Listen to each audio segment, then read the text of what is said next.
ছেলে, তোকে আমি বন্ধু ভাবতাম আর তুই আমার সাথে এরকম করলি? চুদির ভাই, তোর এত বড় সাহস! ইয়ে মানে কাকু, আমি ইচ্ছে করে কিছু করিনি।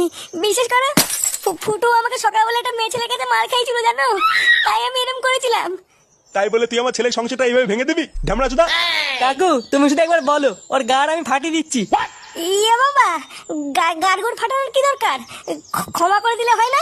ক্ষমা মানে কিছু দিদি ভাই, আরেকটু হলে আমার জীবনটা শেষ হয়ে যেত। দেখুন, আমার কিন্তু কোনো দোষ নেই। আমাকে যা করতে বলা হয়েছিল আমি তাই করে দিয়েছি। চুপ মাগি, একদম চুপ। বাড়া, আমার মতন হ্যান্ডসাম ছেলেকে বিয়ে করবে? রোজ দেখো। এই তোরা সবাই মিলে এই দুটো সেটা ভাঙতো।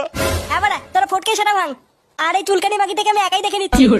এইসব কি বলছিস ফুটো? আমি তোর বন্ধু হই না? তোর বন্ধুর কপাল মারি বাঞ্চুদ।